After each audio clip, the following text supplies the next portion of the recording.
Hey guys, welcome to another reading vlog, or should I say actually probably one of my most anticipated reading vlogs for this whole year, because this weekend, it's currently Saturday, and I'm going to be picking up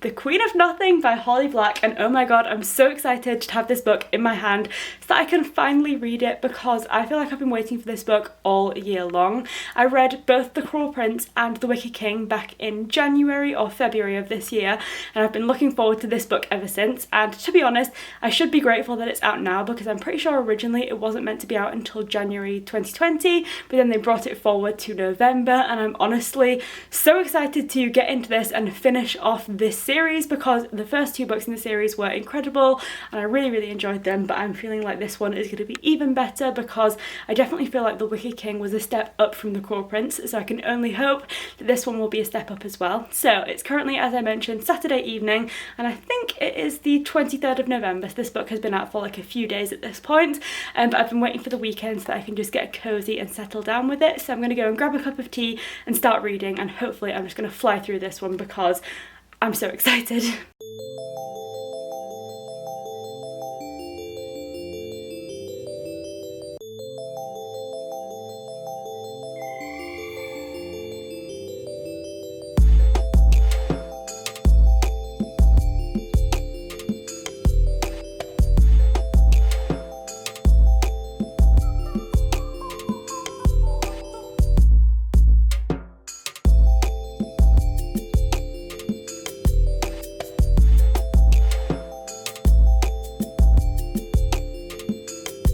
Good morning guys, it's now Sunday, and don't worry, I feel as terrible as I look, because I'm just feeling a little bit under the weather today, and as you probably can guess from my lack of updates yesterday evening, I didn't actually end up doing all that much reading. I read about 50 pages of The Queen of Nothing, had some dinner, and then pretty much just went to sleep, so I didn't get that much read. So obviously I'm not very far into the book just yet, but my main thoughts so far are Carden was like had a cat for his wet nurse. Like, what a weird fact. I was like, what?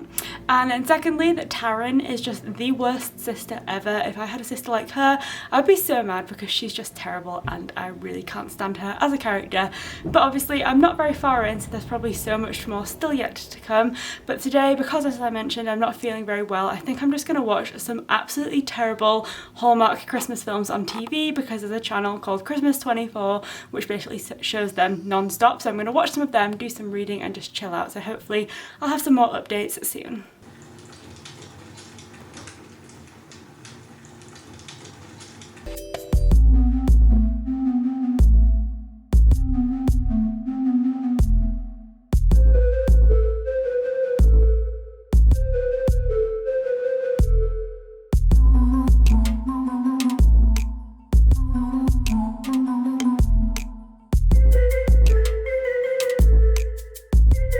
So basically, I am literally like the worst booktuber ever. I've read this book so slowly so far. I was expecting to fly through it, but as it turns out, being ill and watching Christmas films does not make for very fast reading pace, because I've just been getting so distracted. And probably, let's see, I'm about 100 pages into Queen of Nothing now, and I am really enjoying it. As I said, not quite as much as I enjoyed The Wicked King, I don't think, but I think that's just because I've not gotten like properly into the story yet. But I am definitely on team Jude/Carden, and I'm interested to see how that relationship pans out throughout this book.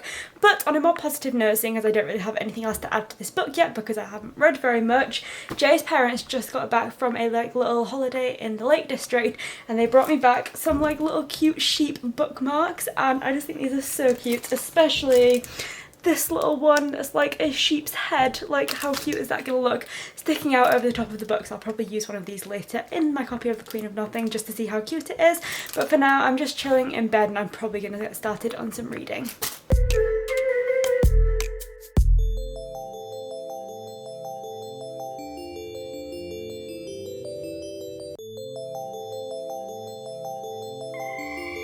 So I've been reading for a little while now, and I think I have a new favourite line for The Queen of Nothing, which is From Carden, although I'm wearing the cloak that Mother Marrow made me, the one that will turn any blade, I still promise to run away, tail between my legs, and since I have a tail that should be amusing for everyone. Are you satisfied? And the main reason that that's my new favourite line is because until they like very infrequently reference it, I always forget that Carden has a tail, which is just the weirdest character trait ever and never fails to make me laugh when I'm like reminded about it, just because I think it's so weird. And I think Holly Black just like drops it in every now and again just because she knows that people find it weird, and I think that she wants to creep us all out and also make us laugh. But yeah, enjoyed that line. And for now I think I'm gonna finish reading because we're gonna go and make some dinner and then I'll pick up the book again later on. Morning guys, so it's now Monday and I'd just like to formally apologise for the fact that this video has basically been like 80% me complaining about how unwell I feel and only like 20% me talking about the Queen of Nothing. And I also can't lie, I don't know if that's going to change anytime soon because I ended up going to bed at like before 9 o'clock last night. I'd hopefully feel a bit better this morning, but I still feel pretty like so I'm off to work this morning, but I'm probably going to be feeling pretty dead by the time I get home because I just feel so unwell. But I do actually have some more thoughts on this book finally, because I feel like I've just had mind blanks this whole weekend because I've just felt so like under the weather. But I'm about halfway in now, and I think the main thing that stands out to me about this book and the trilogy in general that I've always really enjoyed is the fact that Holly Black does such an amazing job of like this world building. Obviously we see Jude in both the mortal world and in the world of like fairy and in Elfheim, and so she builds up this sort of contrast between the two worlds, which I think is really interesting. And in the world of fairy there are so many small details building up this image of what Jude is going through, which I just think is so vivid and I just love it so much. But I think it's also really interesting and helps to build the tension because you notice how there are so many details but you never know quite how to interpret things, and I think that does a great job of like showing how Jude as a mortal in this world of fairy might feel, because there are so many things that can get misinterpreted and could put her in a terrible situation, and just by making like a simple misstep she could end up in just a really, really bad situation. So I feel like Holly Black does an amazing job of building up all of these things that are very difficult to interpret and could so easily be misinterpreted, that I just think it's so exciting and so tense. But yeah, this book is very tense, and at the part that I'm currently at, about halfway through, I'm feeling kind of nervous because I don't know what's going to happen to Jude, and I'm hoping that everything's going to work out okay. But I think I'll just have to wait until my lunch break at work to find out, and then hopefully when I catch up with you this evening I'll be feeling a little bit better.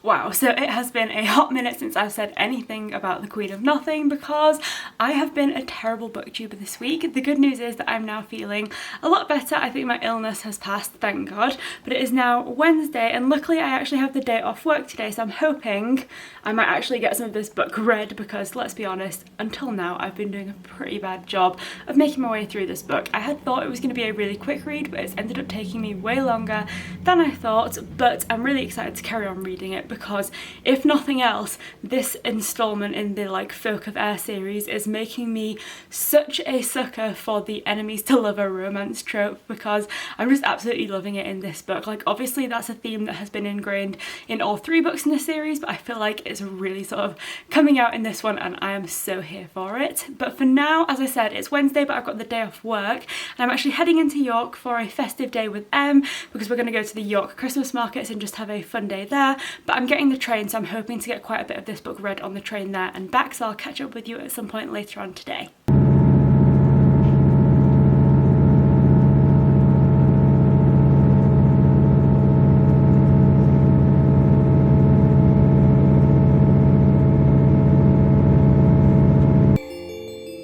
Any ideas?